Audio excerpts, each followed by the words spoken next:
It was leaked last week that Trump intends to announce adding Bitcoin as a strategic reserve asset to the United States balance sheet in his keynote address in Nashville.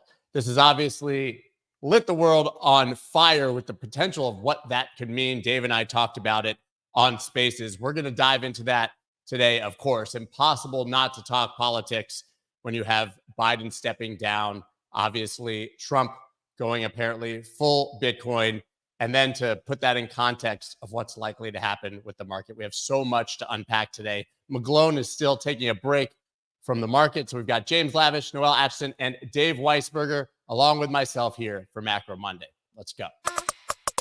Let's go.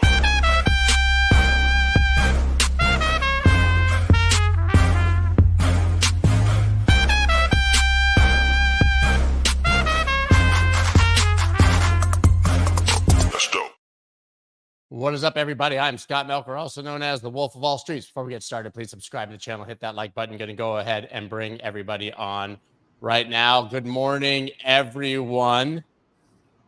Good Noelle, morning. I want to ask you first, because you are the non-white American male sitting here in the United States trying to figure out what the hell is going on. From your 30,000-foot lovely view from Madrid, what do you think of all of this? And then certainly in context of the markets. Of course, we have Bitcoin rising since the assassination attempt. We have Trump continuing to up the game, I guess, in the Bitcoin market. And of course, we now have Biden stepping down and Kamala Harris likely becoming the Democratic nominee. Our basic reaction is, oh man, this timeline, just when you think it couldn't possibly get weirder, it does. Now, Biden stepping down didn't come as a surprise to absolutely anybody, I think, but yet still, it was a surprise. It was a surprise, the timing. Just the day before, he was tweeting about how he was going to win. The night before, not even the day before, a few hours before he put out his exit letter, he was tweeting about how he was going to win. It was the swiftness with the change of tone that I think surprised many observers, and the fact that he didn't in his letter nominate or throw his support behind Vice President Kamala Harris for her to succeed him on the Democratic ticket. That was rectified, but again, that's a very strange oversight, which highlights the swiftness that this was put together. And this, from over here in Europe, just makes US politics look even more chaotic. And I'm sure many of you and most of your viewers are very familiar with the system, with the electoral colleges and all that. But for us over here in Europe, when you choose one person rather than a party, this is all very strange to us. And it does have a lot to do with the money that the campaigns have managed to accumulate. And that has to do with the likelihood as well that Kamala Harris does succeed Biden on the ticket. But yeah, it's really weird. Obviously, it's not a surprise that the markets are taking this very seriously, as they should. You probably noticed the Bitcoin price do a very sharp dive when his exit letter was published. That's how I knew it had happened, actually. I actually was watching the Bitcoin price at the time because I was working on something else.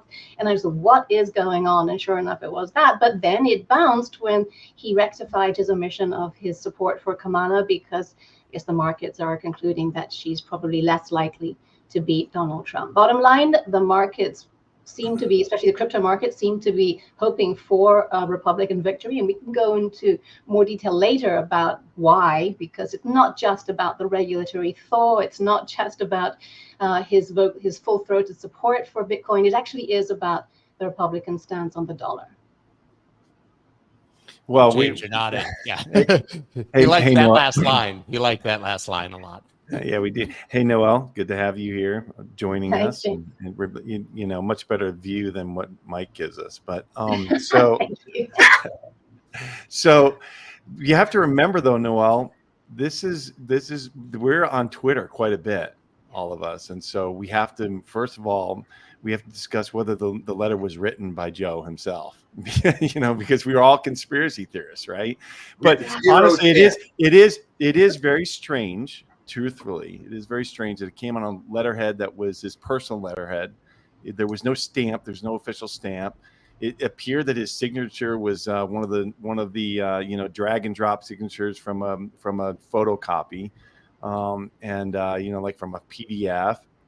He never came out physically and said anything. You know, we never saw it. We haven't seen him, and so it's just very strange. And you know, of course, you have all the conspiracy theorists thinking, Well, they got him with just enough drugs in him that he was kind of barely lucid, and he agreed tacitly. Okay, I'll drop out. And they're like, okay, press the button. And so because his staff learned, and maybe an hour before it happened, or some of them learned online. Apparently, they saw it on the announcement. It's just all strange, And, Yeah, and James, truly, this is the state the of fact American it happened politics. on X and not in a press conference, Yeah, and it's that's just, the way it was unpacked, that blew my mind. Listen, this was my knee-jerk reaction. I hate to joke about like an old man who I really wish the best into the future, but I said Biden's going to be so pissed when he finds out about this. I mean, it's a joke. I but wanted like, to give you props, Scott. That was exactly where I was going to start. It's like I thought the best tweet of the weekend was yours, because while it's funny and I'm sure a lot of people got a laugh out of it, it's probably 98% likely to be true. yeah, that was my first thought. And it's look, the simple fact is we're in a tribal society. There's no rational way to talk to somebody who is on one of the two extremes about politics. I'm not one of those people who hates people who disagree with me. So yeah, barbecue, but whatever you're doing. But all the people who started saying words like "what a great American," "what a selfless act," I have one word for you. The dumbest thing I have heard, and we've heard it from some of the quote smartest, best, and brightest leaders. When somebody, it's sort of like saying to the last person at the Alamo, who then decides after they're all dead, throws their hands up and says, "Oh, I surrender." It's like, "Oh, you were brave for surrendering." No, I mean, this was a firing squad, and or a shiv, however you want to call it. I mean, you can't call it a shiv. People have said Nancy Pelosi shivved him. No, I mean, because with a shiv, you don't know it until it's in you. I mean, this was going on. This was a better part of a week and a half of knives out, like that Daniel Craig movie. Every single one of the Democrats had their knife out for him. There was nothing brave here. Yeah, Moreover, I'm going to push back on that slightly, though, because yes, it could well be a coup that we have witnessed here. But my question is going to be: does it make much of a difference to the outcome? Sure, no, it doesn't. It doesn't. It's just speaking confidence in democracy. It's just but timing. My point, Noelle, is this: just timing. Yeah, trying to convince people to eat bugs is a hard thing to do. Yet the WF wants to do it. Trying to convince people that what they've seen with their own eyes isn't true is literally so Orwellian. It's unbelievable. George Orwell, so wherever he is and whatever afterlife he is, whatever you believe, if he is there, he's saying, "Oh my God, even I thought I was writing fiction." But the reality is that's not what happened. And now we still have this situation where people want to be fed other lies, such as, "Oh, well, this is where, we didn't know about his infirmity. I didn't cover it up." Or worse, "I'm going to nominate the border czar and she's going to fix the border," despite the fact that she's had the title of border czar for 3.5 years. Or "We're going to nominate somebody else because we want to get our agenda done." And so you asked us who's the bear case for Bitcoin. Well, the bear case is if enough American voters are gullible enough to believe the absolute lie that they're being told, then maybe the Scaramucci's and Mark Cubans of the world will feed them the lie that, "Oh, we're not going to be anti-crypto. We're not going to be anti-innovation." And then we end up with Michelle Obama, for Obama, versus 3, and the CBDC shoved down our throats, and restrictions on banking crypto, because that's what they want and that's what they've been doing. And so that's your bear case, that people are dumb enough to believe that. Because the truth is, until it changes, this is where Arthur Hayes's last missive gets real. I think he's wrong if you're planning on voting for Trump or RFK. I think that they are way too far down the rabbit hole to change anything. But if you're planning to vote Democrat and on the basis of some half-baked promise of whoever is the nominee, you better have, because they have 6 months to change things, they better change things in this 6 months, or you basically know you're about to be stolen from. And so That's that's not another bear case for you, though? I got another bear case for you, and that is there isn't a Democrat candidate with a more reformist bent that wants to be associated with the insider group that kept the lie going for so long, which narrows her potential VP pick to someone who thinks very much like the old school. And that is going to take away any possibility that even a Kamala ticket might have moved the needle on SAB 121, on the SEC leadership, and things like that. I was trying to dig in really quick, Dave. I was trying to dig in pretty quickly to what Kamala Harris might mean for crypto, right? I think it's cryptic. We have no idea. I think she's part of this administration. So your default setting is same as this administration, right? Whether she was active in it or not.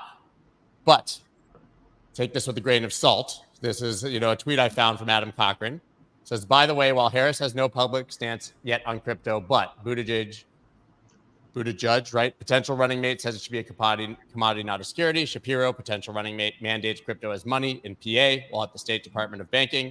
Montoya, one of her former advisors on advanced team, is pro crypto. Harris and Warren fucking hate each other, although Warren did obviously get in line and say she endorses her. Given the backlash they've seen on the matter in the field of moderates who have reasonable crypto takes, I think you'd expect an attempt to distance themselves from Gensler, Warren, and Biden-era policy on crypto. And then, Dave, to your point, Mooch, the Warren-Gensler axis of regulatory evil is over, from Scaramucci, to which you obviously responded, what? Prove it. Prove it. Right, prove it. You're in the White House. Prove it. I mean, we haven't gotten to that yet. Oh, by the way, everyone who says that Biden is brave for, quote, focusing on his presidential duties for the next 6 months, that's the other enormous lie. We can get that. We can get past. I don't think it's because it insanity matters. Of the Democratic Party right now.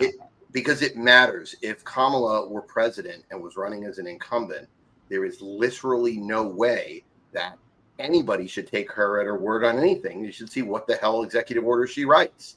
I mean, let her be president and let her pardon Hunter Biden and James Biden and Joe Biden, first action. And, we don't have to deal with the Biden crime family nonsense from Trump. Yeah, but she wouldn't even do that, Dave. She wouldn't even do that before the election in reality. So, no, I understand that. They always do it at the end of the year. Yeah. So the deal would be made, though, behind the scenes. I just don't want to go too far down the road of like the theoreticals of what could happen. No, it might not even be her. I'm just saying, that was the other point I wanted to bring up. I mean, Polymarket, once again, Michelle Obama is now back up to 5%.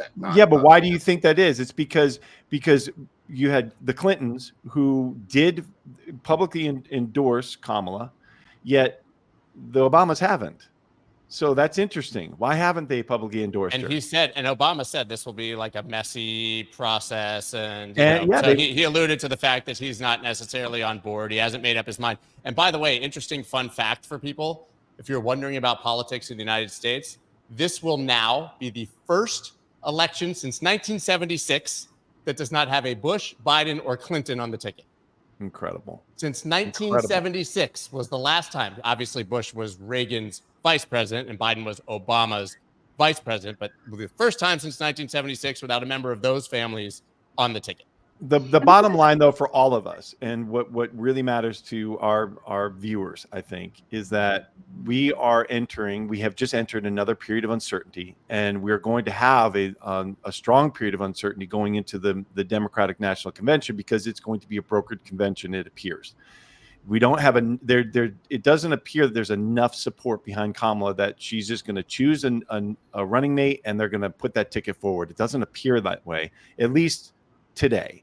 I mean, this is something that's extraordinary, because it takes away all that momentum that Trump had. It completely takes the spotlight off of the assassination attempt, his policies, and it's going to put it squarely into the drama of the Democratic camp. And we'll see what happens. I don't know what happens, but all the markets care about is that there's uncertainty. However, with all that said, the markets are barely budging today, right? So it's kind of fascinating. It's almost all been priced in.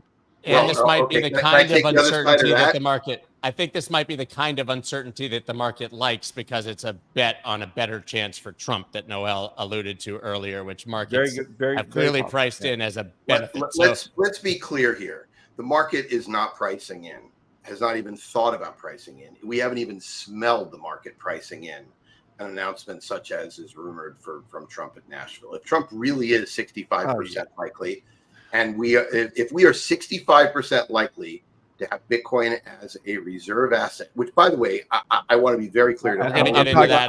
I'm talking about the overall market, by the way, Dave. I'm just saying that the overall market. Well, there's lots of other things to talk about, but I think that Bitcoin in particular and Ethereum in particular, and arguably Solana, although it started to move a little bit, are there's no way you could argue that crypto is pricing in what could happen at any double-digit integer percentage, not even in the same zip code. We're still at the same. By the way, we're still at the same price or lower than when Trump came out outwardly for Bitcoin.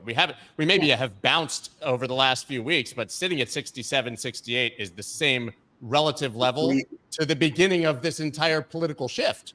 Which highlights the uncertainty. There's so much uncertainty in the market, not just the awareness, which is getting going. I mean, that's improving, but a lot of people just aren't really aware of what's going on here. But the uncertainty on the macro side is affecting, I think, the crypto markets. We often talk in this space about how when the macro market turns, when the stock market turns, crypto will get hit. That's just simply how it works. And I think people are starting to wait for that. There are signs of the rotation. However, that doesn't take away from the longer term picture that the tailwinds are getting stronger. The regulatory fall, the possibility of a Bitcoin strategic reserve, which we can talk about because that's actually interesting.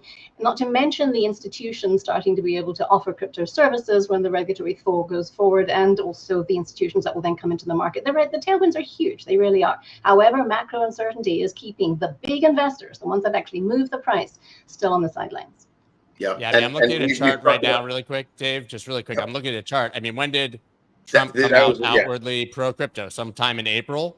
Right. I mean, we went down, we went up. I mean, this market has not, talk about priced in, it literally hasn't, it might be down since we started that thaw that first day at Mar-a-Lago where that kid asked him a question and it sort of like showed him how politically palatable being pro crypto was going to be and how many people cared. And now we get to this, so we can talk about it, right? Bitcoin traders brace for fat tails as focus shifts to Trump's Nashville Bitcoin conference speech. Speculation is high that Trump will announce a bigger role for Bitcoin in the financial system, triggering a parabolic rise in cryptocurrency's price to, I'm telling you, this is what it's alluding to. Dennis Porter leaked huge breaking this last week on the 18th. Trump to announce a USA Bitcoin strategic reserve in Nashville. So I can tell you, I happened to have gotten on a interview for The Street with Brandon Green, who's organizing the conference 20 minutes after this came out, totally random, and he was pissed. So their reaction was nobody has any right to be leaking something like this. This could blow everything up. Literally, they were like, I got the feeling that this was the Bukele adding Bitcoin to the balance sheet of El Salvador announcement for the conference, right? You guys remember that Jack Mahler's announced that at the conference. This was going to be the big moment, and now it's in the media and being talked about everywhere, right? And then if you want to follow up on the conference, we're going to get into the strategic reserve asset. Elon Musk changes his eyes to laser eyes yesterday, and the CEO of the Bitcoin conference says, "Are you ready?" And then Elon Musk lands in Tennessee, and there was already conjecture that Elon Musk might be interviewing Trump at the Bitcoin conference, or at least speaking. This is going and then possibly insane. Related. Those are the two most unrelated. famous people on the planet. Yeah, possibly related or possibly unrelated. David's account gets restricted for the day. He got suspended 5 minutes after he tweeted that. Yeah, that's a coincidence. Yeah, clearly. Yeah, right. It was very controversial. Okay, but so all of that. But go back to that chart you put up. Go back to the price chart, Scott. Yeah. We are in a freaking trading range. The German sale was so sloppy that it took us slightly out of the range. But I mean, come on, we're in that shaded area. And yeah, okay. As when we were down there and we were down at 54, I said, listen, we're going to, Mike was, oh, it's the beginning of the end. It's leading the market, yada, yada, yada, yada, yada, beta, arm waving, value at risk. I mean, I'm making fun of him because I understand what he's trying to say and all that. He's not here, so he gets the abuse.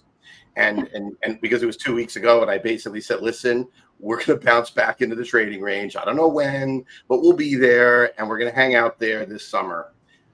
The fact is, if Biden hadn't dropped out of the race and Trump made those announcements, we would have rocketed past the trading range on the upside.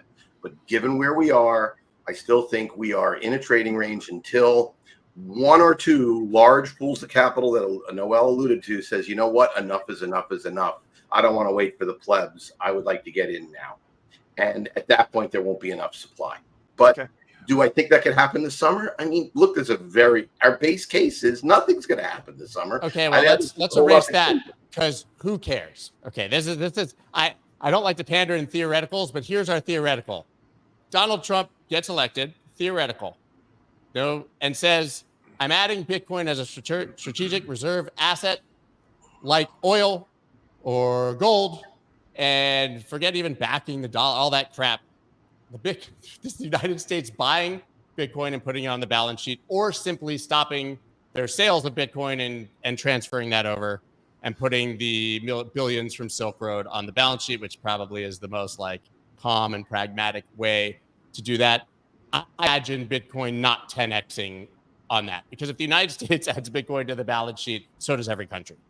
Yeah, I have a theory on that. When I first saw that, I thought, no way, this is some commentators trying to pump the price, or this is a PR stunt or something like that. And I still think it is as likely as a snowball actually surviving a week in hell, if I can say that on air. But it does make a certain sense when you look at it. Biden.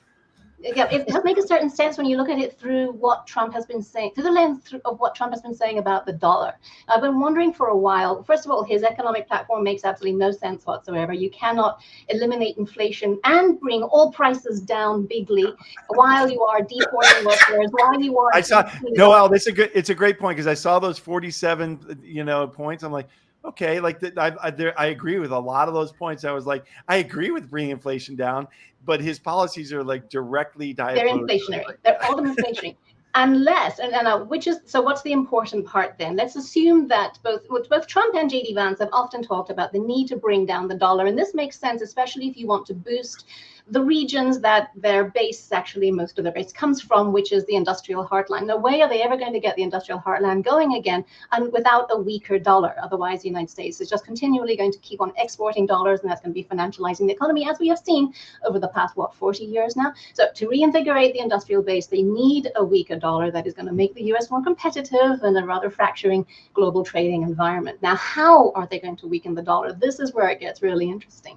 If they were going to weaken the dollar, generally that would mean selling dollars, which would impact other currencies, because it would depend about what are they selling dollars against. Maybe they'd be selling against the yen. Let's the Japanese a hand. Let's get the yen up. But again, that's not necessarily going to help the US trade account, because while Japan is an important trading partner, that's not really the main issue. What if they decided to sell dollars against an asset that isn't beholden to another country's monetary policy? Now, that could be gold, or that could be a digital equivalent. I think it's a crazy idea. I'm not saying I think it's going to happen, but if you look at the idea through his dollar stance, it does make a certain sense. And after all, there are already many crazy ideas on the table. So what's one more? So let's talk through that, because if he does win and he does enact the policies we're talking about, and it is super inflationary and they spend like mad out of the government, we are going to have increasing deficits, increasing debt, increasing inflation. Okay, the money printing will continue. It'll be expansion of the money supply, which means that we will see eventually the long dated treasuries, those yields rise, which means that rising yields typically will spur a stronger dollar, which means that that's a headwind to this trade that you're talking about, which only means that they will have to buy more to offset that rising, that headwind against it. Can I make one Mike McGlonish point? So Mike makes one point that he constantly points out that I think is extremely relevant here, which is compare the dollar and compare, more importantly, compare the 10-year to the 10-year of every other industrialized country. And the dollar's yield on the 10-year is anywhere. I mean, our yield is higher than Italy and Greece, which is rather absurd from any rational way of looking at it. It's way higher than Germany. Probably Germany with their budget deficit deserves it to be lower, but then the UK, France, yada yada yada yada. Go through all of them and forget Japan. Germany's at 2.5. Germany's at 2.5, and we're at like we're at 4.2 again. So right. So, but the point is, how much of the excess yield in the Treasury is driven by the need for the US dollar to be the reserve currency. I know it sounds ass backwards, but it's the only thing that makes any sense. And Yeah, so, and so point, it, yeah, it, point it, so question on I'm just going to push back a little bit on the notion that US dollar reserve currency is why our yields are lower, that they would be higher other than that, because frankly, the evidence sort of says the opposite. But Yeah, exactly. let's understand the trade. JD Vance understands the trade. A lot of people in America do not understand the trade. But let's make it very clear. What he is essentially saying, if you distill the entire thing down, is we have imported a higher standard of living in terms of material goods for 30 years. And people on welfare in the United States have iPhones and higher caloric intakes and clothes and new kicks and They can afford all that because that stuff is crazy cheap in dollars compared to everything else, because we pay people less overseas. We've effectively said, if we allow for offshoring and automation of supply chains, we can import our standard of living. But the cost of doing so is to hollow out our industrial base, our manufacturing base, and such that when a pandemic happens, all the crap we need, all the crap we need, is coming from China and Southeast Asia, et cetera, et cetera. And people are like, what the fuck? We can't get masks. We can't. World War II, we were the biggest producer. Well, we're not producing anymore because, we're importing our standard of living. And what he's saying is that's a terrible choice. He's not saying to go to become protectionist like Japan, did to do their economy. What he's saying is, listen, we made a terrible choice. We need to reverse it. Now, is he right? Is he wrong? That's a philosophical choice, really. But the fact is, yeah, you're going to have inflation in those goods that have kept inflation down. Inflation is not monotonic. And I've made this point a million times on the show, but this is a really clear way of expressing it.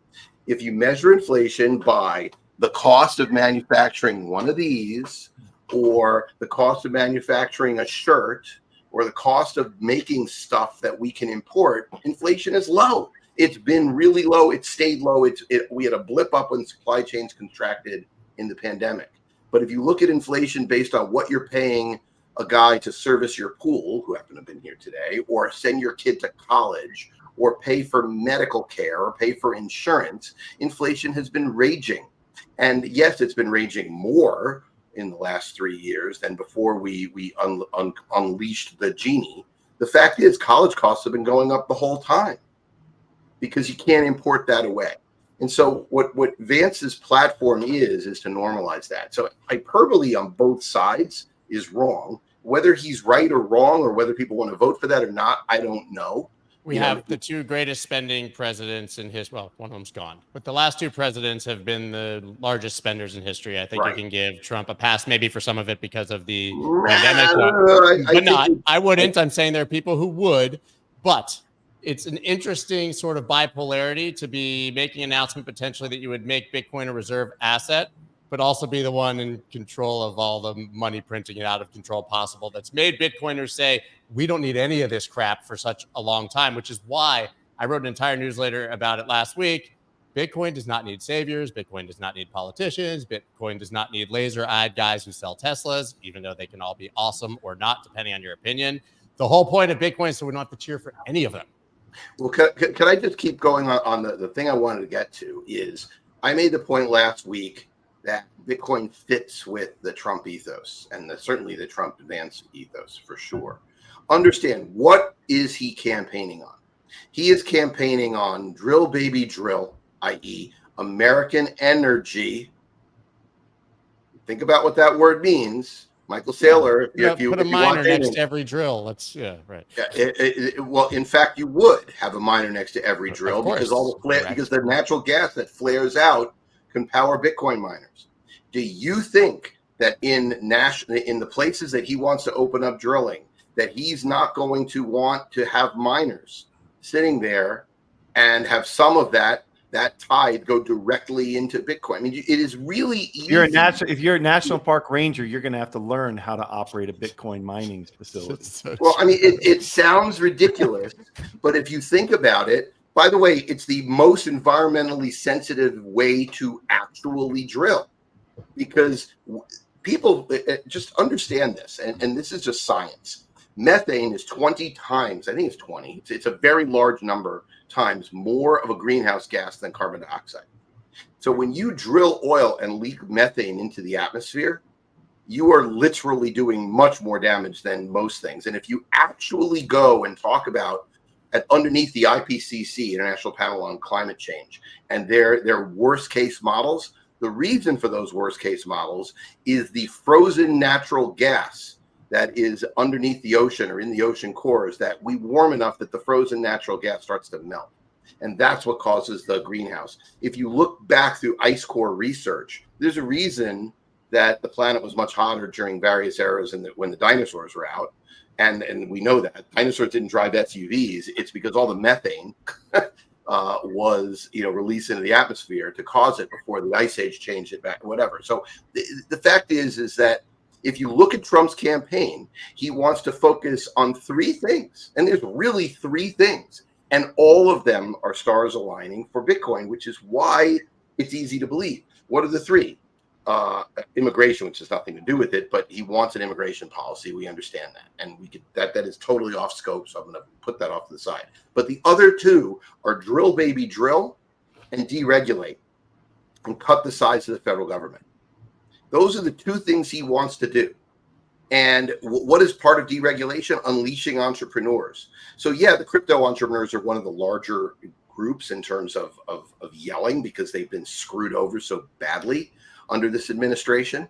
But the fact is unleashing entrepreneurs is key to the process, because if you don't, then there is no way you can cut taxes and see an invigorated economy if the government is throwing a blanket on top of innovation. And so, yeah, it's easy to believe that. The simple fact is this election is going to come down to, what people actually believe. And who the hell knows? I don't have any particular prognostication, but Whatever it is, it's not based on evidence or truth. Well, but that is an objective truth. It is objectively true that a Trump-Vance ticket will be pro-innovation, because that's all that they ever talk about, right? That is objectively true. It is objectively false that a Biden, anyone who Biden is endorsing or Elizabeth Warren is endorsing is going to be pro-innovation. But the likelihood is we're going to get somebody that we don't really know what their views are, and so we'll have to see. Yeah, that's fairly easy to fix, though. I mean, there's so much fire hose of information and getting anyone's views will be fairly trivial. What's worth keeping an eye on, again, I'm going back to the dollar, it's even bigger than that. I don't know if you remember, I think it was last year or the year before, where J.D. Vance on the Senate Finance Committee was grilling Jerome Powell about how the U.S. dollar status as the global reserve currency is bad for the United States. And he made some very compelling arguments, which you may or may not agree with, but that resonate with his base. In other words, the United States should stop being the global reserve currency. And poor Jerome Powell didn't get much of a chance to push back on that, other than, but it is the world's reserve currency. That's as far as he got. This is against what Trump has said as number 13 in his very strange manifesto. Point 13 is to maintain the US dollar's role as the global reserve strategy. That doesn't make sense given everything else he wants to do. But I'm wondering if J.D. Vance will be able to turn him around a bit on that. And we are going to see much deeper currency shifts than we're even getting ready for. One thing we know is that a weaker dollar is going to be good for Bitcoin in the medium term once the volatility gets washed out. That's kind of the point, right, James? I mean, the weaker dollar is sort of the antithesis of Bitcoining. Yeah, it's the antithesis. But also the other side of that is, I don't think the Treasury wants that, because the Treasury's they have to continue to borrow ad nauseum, and with increasing deficits, we're just going to have to increase our not just the T-bill issuance, but we're going to have to move out on the curve and actually start issuing bonds again, like in big time. And so they're going to need the Treasury to be the reserve for the world in order to continue that, which means that the dollar needs to be the reserve. So it's just all of that it has to balance out, and I don't see a way around that unless we do want to get to the point where we're printing so much money that we have to buy our own treasuries, that we become Japan, which structurally won't work here in the United States. We talked about that also ad nauseum. It just won't work here. So if we're not going to be able to run 2, 3, 4, 500 percent debt to GDP rates here. Just that will eventually just cause the dollar to collapse. And so we have a choice here, and it's not so clear, and it's extraordinarily complicated, as you guys have all pointed out. And none of us are experts enough to know which direction to go, but it's going to produce uncertainty and it's going to produce opportunity. And I do believe that it's going to produce great opportunity in Bitcoin in particular because of all of it. Okay, let's go back to Bitcoin as a strategic reserve asset and talk me off the ledge. Again, we didn't get into it. I have huge plan to boost Bitcoin to $1 million in the title. That seems insanely hyperbolic and out of character for me. I literally believe that. I believe it's going to be $1 million, but it's not going to happen in the next 2 or 3 years, in my opinion. I'm just saying, what a catalyst for it to happen if literally central banks do start adding it to their balance sheet following the United States. I just want to be nuts. Yeah. And look, I have a very long-term view on Bitcoin. I'm obviously, I have the higher conviction in Bitcoin I've had in any single investment I've ever had in my career. However, there is, and I wrote about this weekend in the Trump trade, this is a piece of political rhetoric, so we have to kind of take it with a hefty handful of salt, so because anything Trump could win, and he could end up having gridlock in Washington if they don't sweep, if the Republicans don't sweep, and just not able to really do anything. He could sign executive orders. He could work and really pressure the Fed and the Treasury to work with him on this. It's hard to say, but it's easy for him to throw that out to go try to grab a bunch of votes. He could move on with his life. He could literally move on with his life and never. I'm not saying this will happen, but these are politicians we're talking about. I don't care how much you like any of them. The agenda shifts dramatically when the reality sets in of your current situation. And guys, I'm not trying. The Trump reversal is great for the industry regardless at this point. But this is the story, right? I mean, Trump asked $844,600 for fundraiser seat. And apparently they sold out. Of course they sold out. They started at 60,000. Now it's 60,000 just for the photo. And it was 800,000 just to sit and to personally sit with him and have a private conversation. Now it's $844,000 to get in the door. Politicians, and by the way, all of them show up in a place because of a guaranteed amount of money in a fundraiser, period. I'm not saying he doesn't want to be there. I'm not saying he wouldn't, but they only keynote somewhere because they have a guaranteed amount of money, a bar minimum, if you will, to show up. Scott, put that headline back up for a second.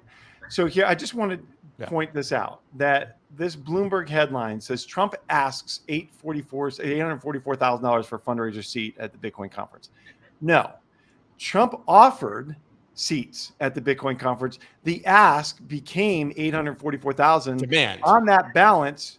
That's the bid. The bid became $844,000 on that balance to sell out. So of course, it's not that he asked that. It's that he offered.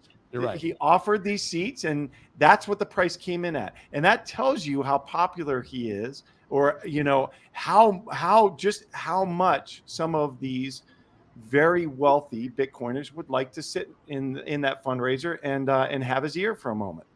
That's what the stakes are. Yeah, and what the stakes are for the crypto industry, for individuals or businesses to pay that amount without me blinking, just highlights how high the stakes are here. Exactly. And that's what Bloomberg fails to capture with that headline. That's the incredible amount. That's it exactly, Noelle. Yeah, Noelle, you really nailed that, because it's not like if this was just Trump showing up to give a speech at any given industry event, you would never see those numbers ever. Never. It's this audience at this time in this situation that's making that, and he captured the zeitgeist of that.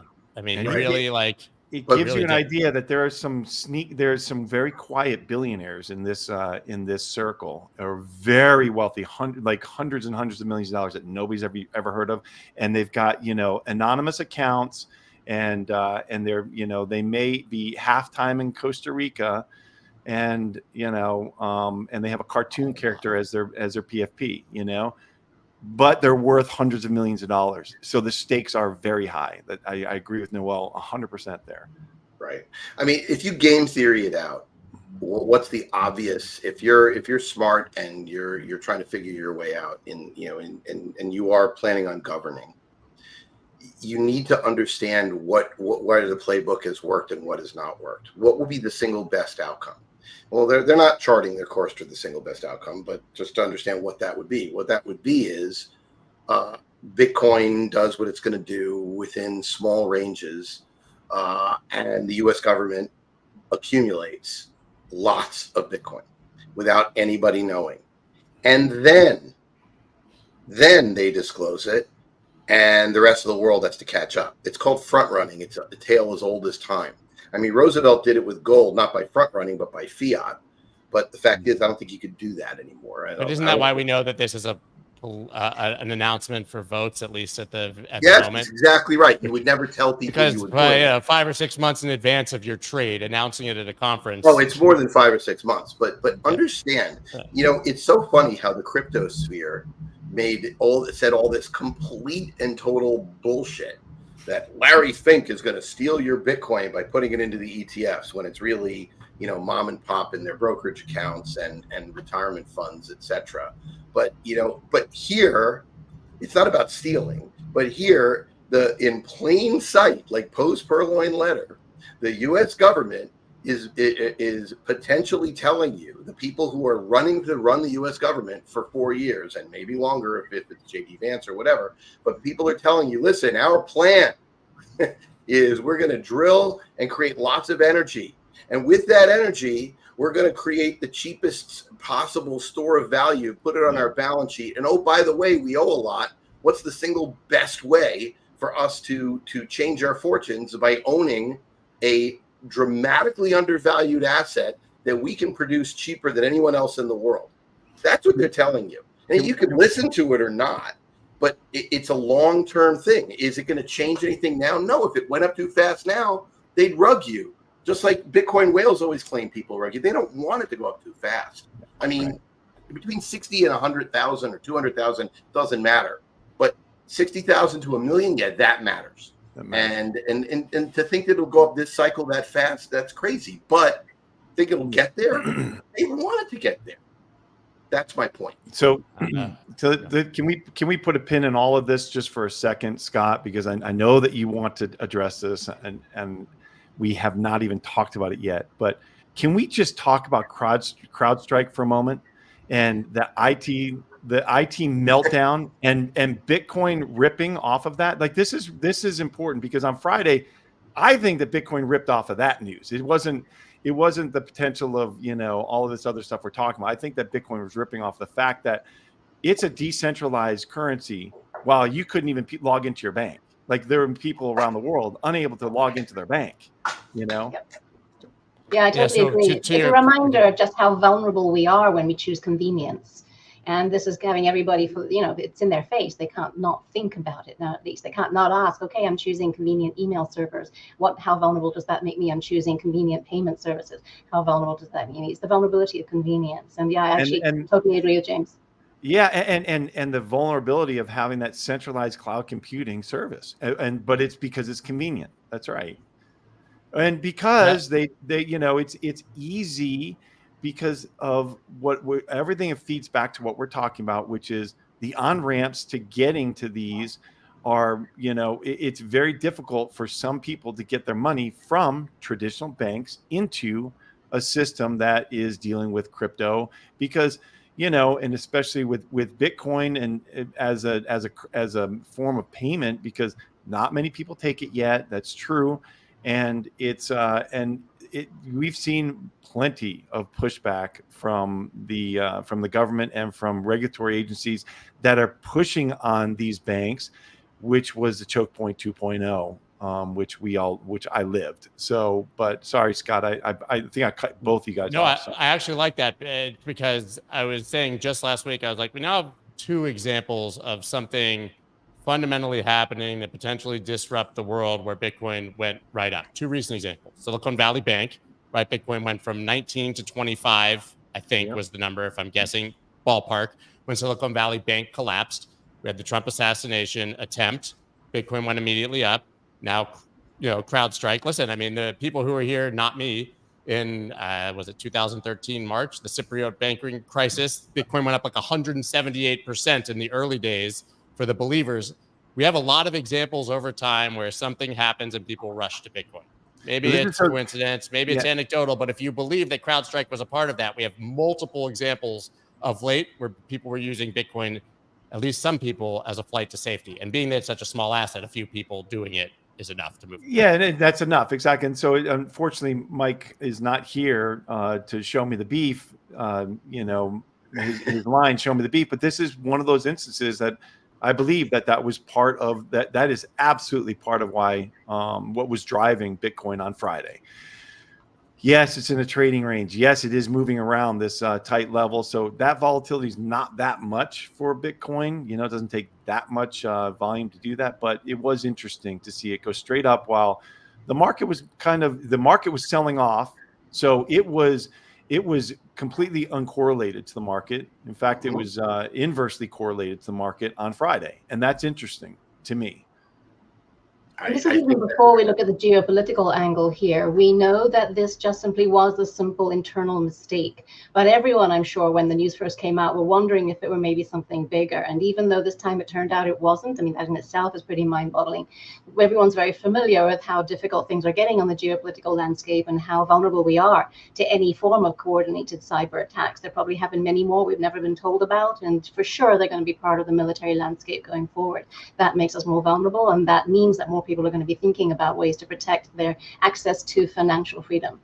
Right. And right then on Friday, when this all happened, Elon announced that he removed CrowdStrike from every server they have.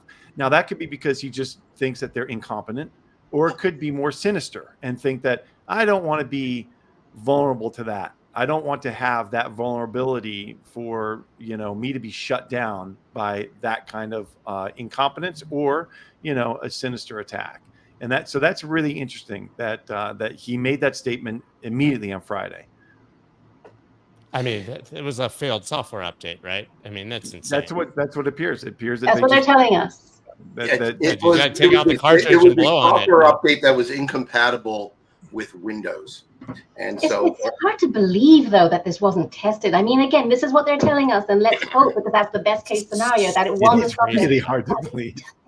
Like nobody at Microsoft back tested. Like they didn't run the test. They just press the button. Hey guys, we're just gonna hit this button. It could crash the whole world, but I'm 90% sure that it's cool. And then Southwest Airlines flight or get money to go to a hotel out of your bank. But hey, look, having been in the software industry, running a software company for a while and understanding it is entirely possible that there was a corrupted package that got deployed without being tested because they thought they were testing the thing they were deploying, and in reality, they were testing something else.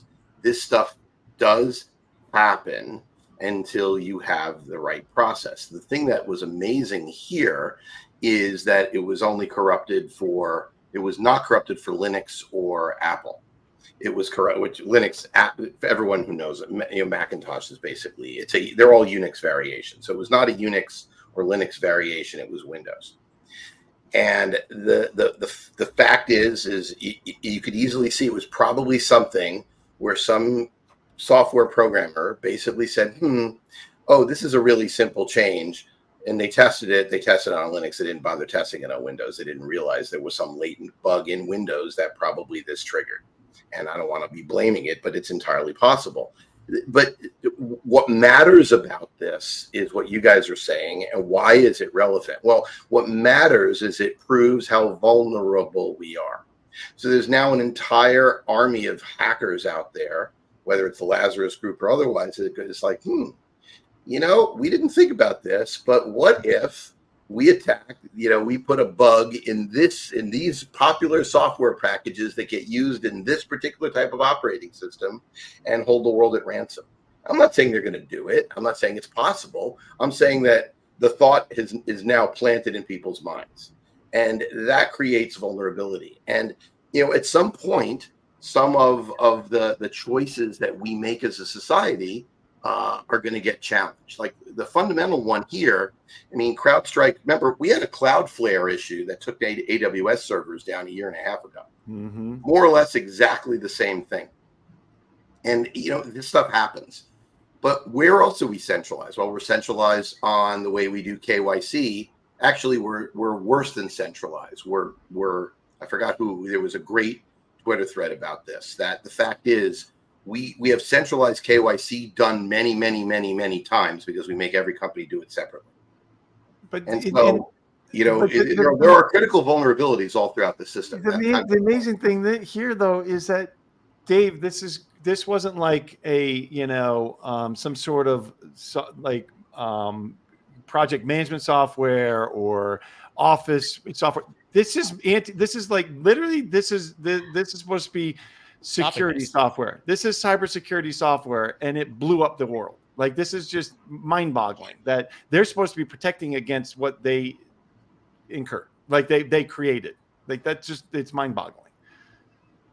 Like, how could you not, to Noelle's point, how could you not have had that tested, like, back and forth? It's mind-boggling, and retested, and Microsoft retested. It's very difficult to understand that. Sure, there could have been incompetence. Sure, there could have been, and this is where duplicity comes in. And this is the problem when you have duplication of systems, and you do one thing from another system, and you grab the wrong package, and that's absolutely possible. It's just mind-boggling, and it's really, and it shines a massive spotlight on the problem of centralized cloud computing. And so hopefully, if on the upside, hopefully we'll start to see more funding come in for the development of decentralized infrastructure. Exactly. Finally. And this lends to the fact that layer 2 solutions, particularly on Bitcoin, are so important. Like, this is where the argument becomes, it solidifies where, I see what you're saying now. I get why it's important not to have all of our servers at AWS or with Google. I understand now. But that's the funny thing about crypto and this sort of scale of decentralization. It can be the most decentralized protocol in the world, and then you're running on Amazon web servers. Right? But that's what's unique to Bitcoin. You're basically unplugged from the system. It's the miners, ASICs. You're not dependent necessarily on any of that. And it really is probably then, to James, to your point, the reason that we saw Bitcoin go up. By the way, as an honorable mention, with 3 minutes left, Ethereum ETFs are going to trade tomorrow. It looks like. That's crazy. So interesting. We have something really exciting to watch. Dave, what do you think this does to the Bitcoin ETFs? Nothing. Me too. I think they're totally separate investor theses. I think that the Ethereum ETF has not seen the wild price rise, and therefore a sell the news is rather silly. It's trading right in the middle of the range versus Bitcoin. I think that we know that institutions take time to come up with their, to actually evaluate and decide to do asset allocation. I don't see a big retail surge tomorrow, but I'm sure there's a fair amount of money lined up from the initial wave. Will the initial wave be a big deal? No, I expect it to be somewhat muted, but I think the long-term impact on Ethereum is 100% positive. And to be blunt, the long-term impact on Bitcoin is positive, because what is good for one is good for the other when it gets into the zeitgeist of people. And that's when you highlight the diversity of the industry. And that's just showing the Sharpe ratio. Easy. You buy these things and your portfolio does better. Could I comment on the dumbest story of the day, though? Yeah, the dumbest story of the day. I love a good story on a Gary Gensler will with the dumbest story of the day. Dumbest story of the day. Gary Gensler will likely resign in 2025 after Biden still be here. 10x research. No, it's not that. It's that if you actually read the story, all they're saying is their analyst says typically the SEC chair resigns when there's a new president. And now we know there's going to be a new president. It's like, and so all these people are like, oh my God, great, Gensler's going to resign. This is amazing. This is new. Because they don't bother reading the story. Some numbnuts sitting there saying what we already know to be true, which is, you get a new SEC chair when you get a new president. Media. I'm sure Gary In other Gensler words, would it's a be, complete I'm sure Gary non-story story. Gensler would get along with Trump swimmingly, and it would just be No, a marriage made in heaven. The point is, look, if Kamala gets in and Gensler resigns and Crenshaw becomes, is still there, she's actually worse, right? She dissented from the Bitcoin ETF, where Gensler had to approve it. It's like none of this matters. What matters is the what's the old expression? The fish stinks from the head down. The fact is whoever's running, whatever their policies are, is what's going to be reflected in the SEC. Now, understand, both Obama and Trump had an independent running the SEC. This administration did not. So one of the very first questions should be to any nominee would be, Trump's already said, look, I'm not going to be independent anymore. I tried that. It didn't work.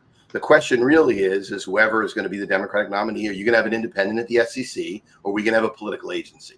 That's really the question. And that's why I just wanted to get that point here, because that's an easy question. And that's a really easy answer. It just better be asked. That's all Agencies will remain political. They just may have a little less power. That's my take on it.